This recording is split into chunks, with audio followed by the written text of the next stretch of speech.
जैसे चलती मोबाइल नहीं सिम के बिना, वैसे भारत ना चलेगा बाबा भीम के बिना।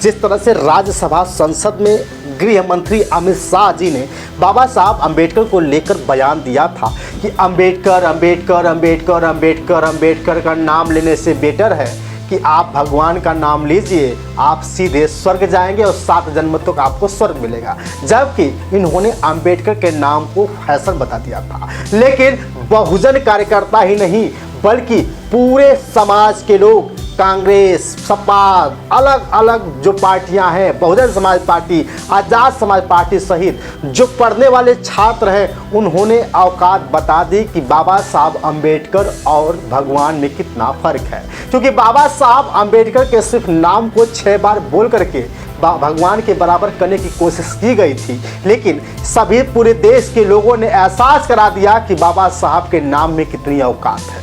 क्योंकि चारों तरफ अमित शाह के विरोध में कहीं पुतला जलाया जा रहा है, कहीं चक्का जाम किया जा रहा है, कहीं आंदोलन किया जा रहा है, कहीं तो इस तरह से बवाल शुरू हो गया है जैसे प्रशासन और कार्यकर्ताओं में मारपीट हो जाएगी। लेकिन जिस तरह से एक तरफ अमित शाह जी का पुतला फूका जा रहा है तो दूसरी तरफ राहुल गांधी जी का भी पुतला फूका जा रहा है। संसद में जिस तरह से जय भीम बोलने वालों का माहौल बना हुआ है, पूरे संसद में जय भीम के नारे से पूरा संसद ही गूंज गया। सब लोग जय भीम कह रहे हैं। यानी ये साफ साफ स्पष्ट हो गया कि बाबा साहब अंबेडकर जी का नाम फैशन नहीं बल्कि बाबा साहब का नाम एक ब्रांड है।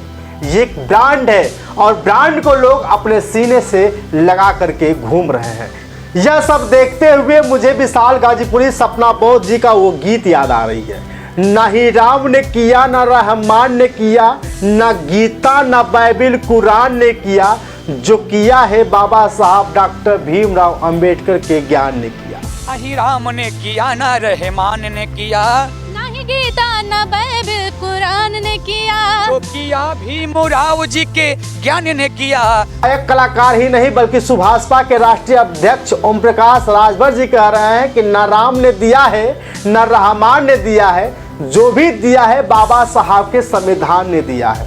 ना रब ने दिया, ना रहमान ने दिया, जो कुछ भी दिया बाबा साहब डॉक्टर अम्बेडकर जी कि एक बात स्पष्ट हो गई कि कुछ भी हो, बाबा भीम के बिना अब देश नहीं चलने वाला। क्योंकि अब सबको बाबा भीम का रंग चढ़ गया है, जय भीम का सबको रंग चढ़ गया है। चाहे कांग्रेसी हो, चाहे सपाई हो, चाहे बसपाई हो, चाहे आजाद समाज पार्टी के लोग हैं। क्योंकि जिस तरह से पूरे संसद में जय भीम के नारे लग रहे थे, एक समय था जब बाबा साहब को लोग छूने से भी कतराते थे। एक समय था जब बाबा साहब के मरने के बाद 40 साल तक कांग्रेस वाले भारत रत्न की उपाधि नहीं दी, लेकिन आज वही कांग्रेस के लोग संविधान बचाने पर अड़े हैं। बाबा साहब के नाम को अपमानित होते हुए बर्दाश्त नहीं कर सकते। पूरे देश भर में बाबा साहब के नाम की गूंज हो रही है। सिर्फ बाबा साहब का रंग सबको चढ़ गया है।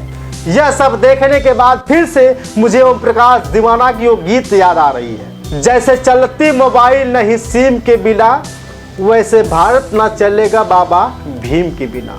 क्योंकि स्पष्ट हो गया कि बीजेपी के लोग दलित विरोधी हैं, बीजेपी के लोग संविधान विरोधी हैं, बीजेपी के लोग बाबा साहब अंबेडकर का नाम लेने से कतराते हैं। जबकि प्रियंका गांधी ने कहा था कि अगर बीजेपी के लोगों में औकात है, बीजेपी के लोगों में दम है तो सिर्फ जय भीम कह के दिखा दे, लेकिन किसी ने नहीं किया। और आज भी बीजेपी के लोग जय भीम नहीं बोल रहे हैं। अगर अमित शाह के टिप्पणी से किसी को बुरा लगा है तो वो सिर्फ विपक्ष की पार्टियां हैं।